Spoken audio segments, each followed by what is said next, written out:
आजच्या उत्सवमूर्ती श्रीमती आशाताई भोसले, आदरणीय हृदयनाथजी, मंचस्थ उपस्थित सगळेच मान्यवर आणि सभागृहात उपस्थित असलेलेही सगळे मान्यवर,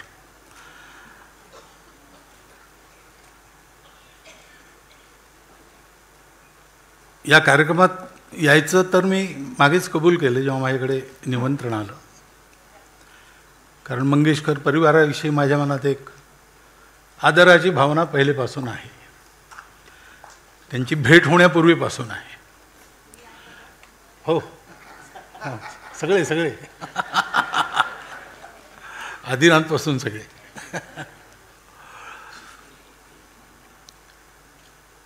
पण इथे काय बोलावं हा प्रश्नच म्हणजे अजूनही आहे माझ्या मनात.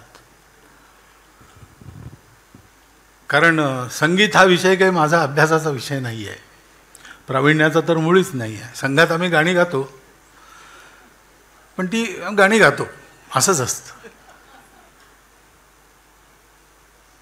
परंतु एक गोष्ट आहे की लहानपणापासून, आणि मीच नाही, महाराष्ट्रातले आपण सगळे गाणी ऐकत असतो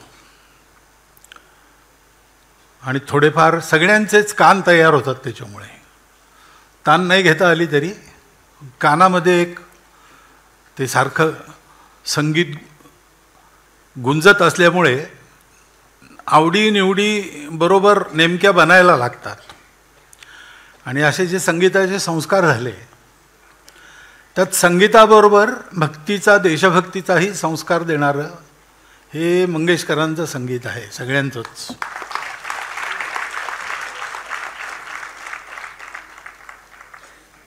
त्याच्यामुळे असं वाटतं कधी कधी, म्हणजे पंडितजींनी ती गोष्ट सांगितली, आशाताईंनी ती गोष्ट सांगितली, गाण्यातनं तो कलाकार आपल्यासमोर उलगडतो, त्याचा जो अनुभव असतो तो येतो.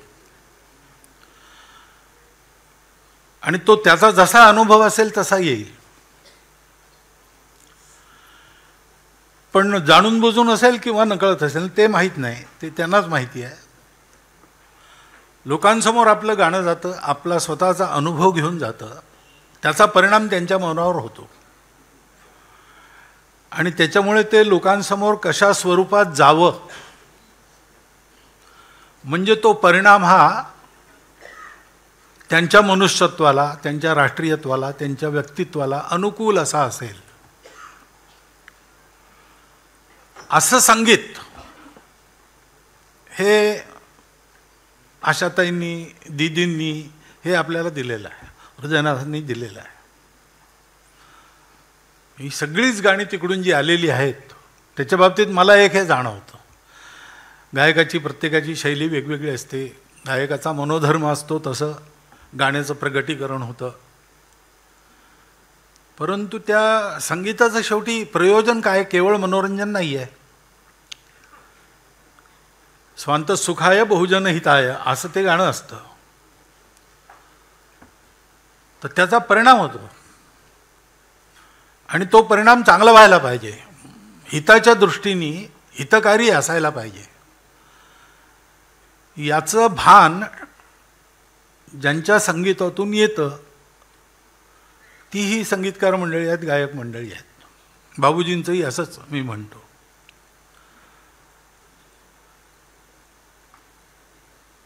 शैली वेगवेगळी असते. म्हणजे त्या पुस्तकात मीही काही म्हटलेलं आहे, म्हणजे खूप माझा अधिकार नाही असं बोलायचा, पण मला खूपच खोदून खोदून विचारलं तेव्हा मी मनातली गोष्ट सांगितली त्यांना, की प्रवृत्ती आणि निवृत्ती दोन वाटा असतात.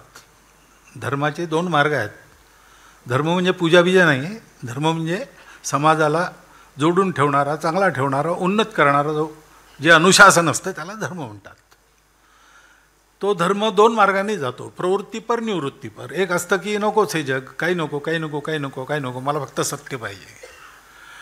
आणि दुसरा मार्ग असतो की सत्यशोध, हा सगळ्यातच सत्यशोध, सत्य सगळीकडेच आहे, त्यामुळे प्रत्येक ठिकाणी कुठे कुठे आहे पहा, हेही पहा, तेही पहा, तेही पहा, तेही पहा, आणि त्या सगळ्यात एक काय दिसतं ते समजा. तसं दिदींचं गाणं आणि आशाताईंचं गाणं मला असं वाटतं, पण मी तज्ज्ञविज्ञ नाही आहे, पण मला जे वाटतं ते मी सांगतो की निवृत्तीच्या अंगाने माणसाला घेऊन जाणार सुरातून आणि प्रवृत्तीच्या अंगाने त्याच ठिकाणी माणसाला आणणार, असे दोन प्रकारच आशाताईंचा हा दुसरा.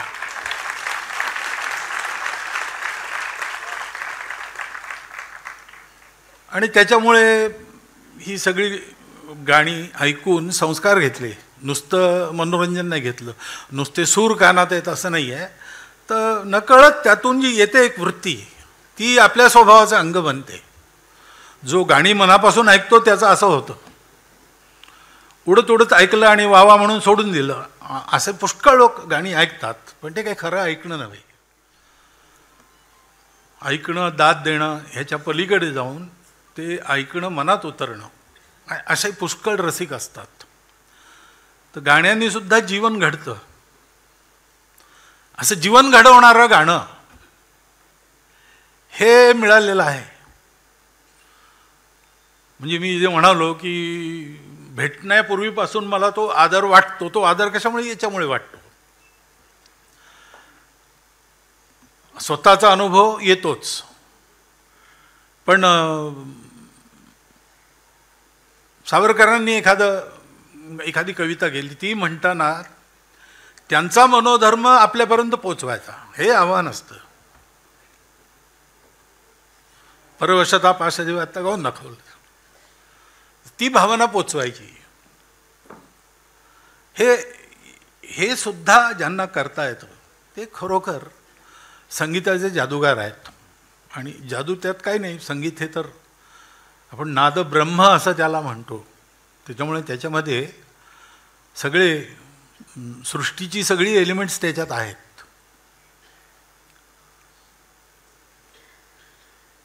आपल्या डागर साहेबांचं एकदा ऐकलं मी, भाषण ऐकलं. गायक असं म्हणतात की बोलायला उभं राहिलं की कोरड पडते, पण ते फार चांगले बोलतात सगळे. आता एक उदाहरण झालेलंच आहे आपल्यासमोर. तर त्यांचंही भाषण होतं, त्याच्यात त्यांनी म्हटलं की ही स्वरांची साधना साधी गोष्ट नाही आहे. मनुष्य हा षड्जापासून सुरू करतो आणि एक एक सूर साधतो, तेव्हा तो आपल्या आध्यात्मिक उन्नतीची एक एक पायरी चढत असतो आणि निषादापर्यंत तो पोचतो, तेव्हा तो मुक्तीच्या दरवाजापाशी येऊन उभा राहतो.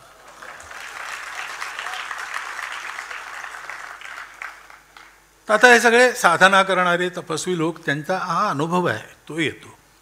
या दृष्टीने कळत म्हणजे आता इतकं बोलणार नसतील, पण नादब्रह्म त्याच्यात बुडून जाणं, एक एक स्वर, म्हणजे त्या दिवशी यांचा षड्ज असा लागला होता असं म्हणतात. ते पहिल्यांदा कळतच नाही, षड्ज लागणं म्हणजे कोणती मोठी गोष्ट आहे. आता आशाताईंनी ते सा असं म्हटलं, सा मी म्हणतो, पण त्यांचं म्हणणं आणि माझं म्हणणं किती, ते ज्याला समजतं त्याला या गोष्टी अनुभवाला येतात. आणि असा पुष्कळांना अनुभव मी हे फक्त मलाच कळतं असं नाही, खूप लोक असे आहेत. त्यांना जर विचारलं तर त्यांच्या तोंडून हे गाण्याचं असं ॲप्रिसिएशन हे कळतं. आणि ते त्यांच्या तोंडून न ऐकता सुद्धा आपल्या अनुभवाची गोष्ट ही कळते. असं गाणं सतत आशाताईंनी आपल्याला दिलेलं आहे, हृदयनाथाच्या संगीतातून आपल्याला मिळालेलं आहे. आणि त्याच्यामुळे आपलं जीवनसुद्धा समृद्ध झालेलं आहे. त्याची आपल्याला जाणीव आहे की नाही माहीत नाही, पण कळत न कळत या सगळ्या गोष्टी आपल्या जीवनक्रमातून सतत सकारात्मक राहून पुढे वाटचाल करण्याकरता आधारभूत अशा होत असतात. म्हणून संगीताची परंपरा महत्त्वाची असते. ती आपल्या देशातली परंपरा, तिचे काही विशेष गुण आहेत, ते आपल्याला साथ करतात. कुठल्याही क्रायसिसमधून कसं बाहेर पडावं ह्याच्याकरता जो स्वभाव आवश्यक असतो, जी सकारात्मकता आवश्यकता असते, ती त्याच्यातनं मिळते. अशा त्याची पुष्कळ गोष्टी आहेत महत्त्वाच्या. तर या सगळ्या गोष्टींमधून आणि असं संगीत आपल्याला मिळालेलं आहे आणि ते मिळत राहावं अशी स्वाभाविक सगळ्यांची इच्छा आहे. म्हणजे ज्यांना इतकं नाही कळत त्यांनासुद्धा मनोरंजनाकरता ते मिळतं, कारण त्या मनोरंजनात सुद्धा काही विशेषच आनंद असा त्यांना जाणवतो. तर ते सतत मिळत राहिलं पाहिजे अशी आवश्यकता आहे. आणि म्हणून ती कळी उमलू देऊ नका वगैरे जे सांगितलं ते तितकंच आपल्याकरताही आहे, सगळ्यांकरता. कारण तुमचं गाणं हे एक वेळ तुमचं गाणं नाही आहे. तुमचं गाणं हे देशभरात पसरलेल्या सगळ्या रसिकांचं गाणं आहे आणि सामान्य माणसाचं सुद्धा ते गाणं झालेलं आहे. ही गोष्ट झालेली आहे आता. ही आपण फिरतो सगळेच, लोकांना ऐकतो, लोकांना गाण्यांबद्दल बोलताना ऐकतो, तेव्हा आपल्याला हे माहिती आहे की उद्या इतिहास लिहिला गेला की 19व्या 20व्या 21व्या शतकातला भारत कसा होता, त्यातील सामान्य माणसं कशी होती, तर ज्या ज्या गोष्टी लिहाव्या लागतील त्याच्यात त्यांनी ऐकलेलं संगीत आणि अर्थात त्याच्यात मंगेशकर कुटुंबाचं हे मोठं योगदान हे नक्की असेल. त्याच्याशिवाय ते पूर्ण होणार नाही. मी मी मी मध्ये बोलू का? हो हो. तर म्हणजे फार धैर्य करते. म्हणजे तुम्ही गाता आणि तुम्ही खूप छान चाली करता. आता मला बाळासाहेबांनी सांगितलं, मला माहीत नव्हतं. काय हे करतो आम्ही, पण आम्हाला असं वाटतं की ते तलाट रलारी जन म्हणे काव्य करणारी अशा चालीच असते.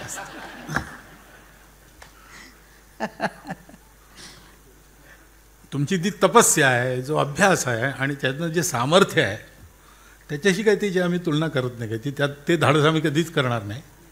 कारण किती पुढे जायचं एवढा ईशकृपेनी व्यवहार तेवढा कळतो आम्हाला.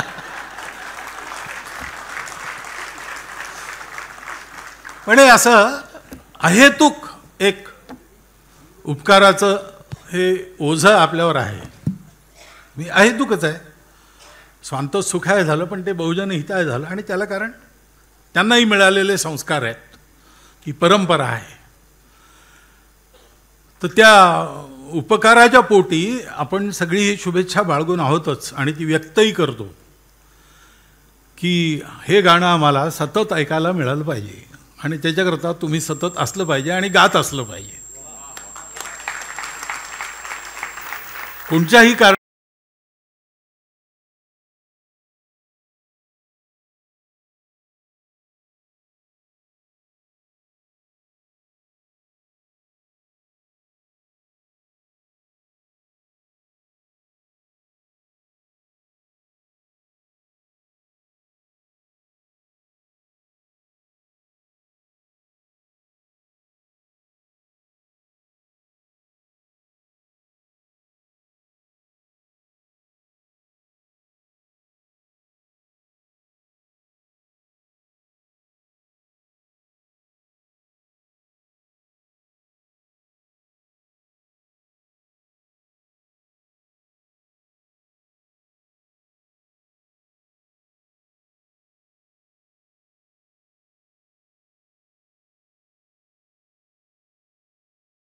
स्वरस्वामिनी आशा या पुस्तकाच्या प्रकाशन सोहळ्याच्या प्रसंगी सरसंघचालक डॉक्टर मोहन भागवत बोलत होते. एबीपी माझा, उघडा डोळे बघा नीट.